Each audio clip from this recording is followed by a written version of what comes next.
Hey, from Bugeye Guy, check out this 1958 Bugeye, a Bugeye we call Ducky that we have for sale. This is a really unique car because it's about the 1000th Bugeye that was made. And while, like on most of these cars that are this old at this point, there's a mishmash of different features and changes that have been made by various owners, there are a number of 58 features that are unique. And so I want to point some of those out today. Now, it's interesting because this is a body number of AN500653, so the 635th body that was made, and then that's pretty early. And then over here we have the VIN number of 1593. So as long as those numbers are in range, they're all a match. Very, very confusing. You have 4 different numbers. We have an engine, which is 1156. So that's very much in range. That would be the original engine. And then we have a BAE number over here in this door panel, which is BAE 1039.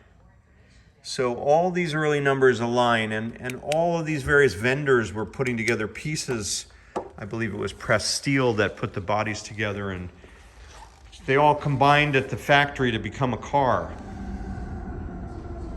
And it's pretty amazing to me that they made basically about 15,000 Bugeyes a year for 3 years. And that is a massive amount of handmade production. It's just incredible. This, by the way, is the early pillar design, painted, color matched, and with the 9 studs across the top of the windshield. Most of you probably know about that. And then here we have a coil on top of the generator. That's an early characteristic. The later coils you would find where that Bosch coil is, right over there, off to the side.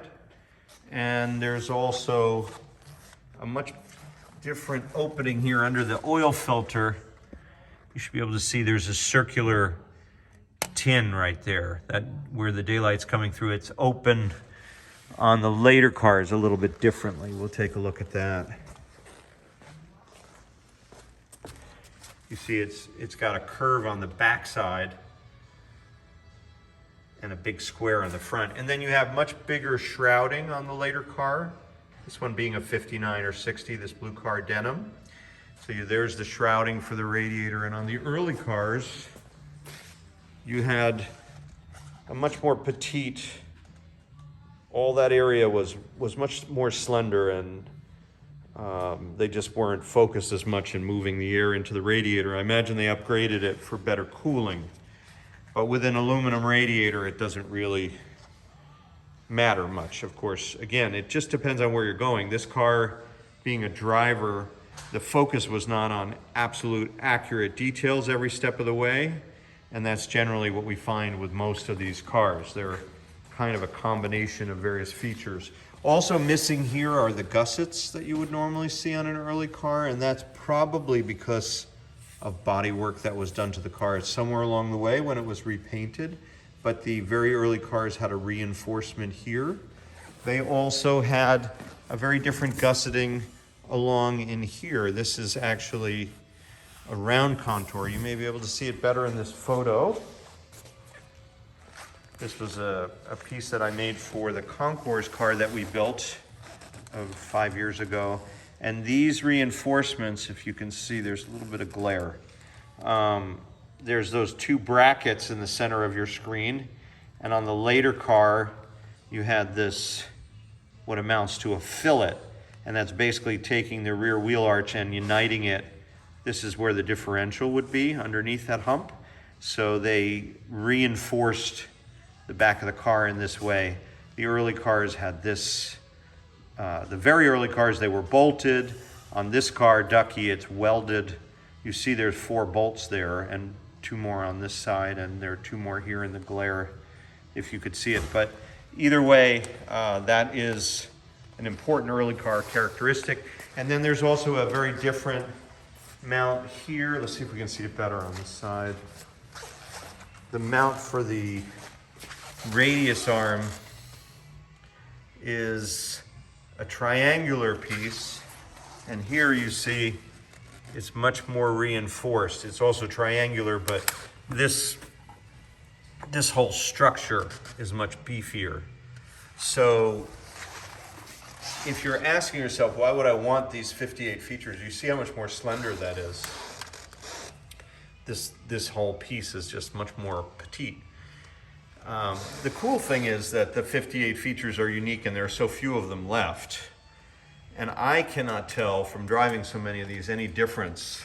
So it's not like it's too weak on the 58 car, but the factory made those changes. Here's the early door latch.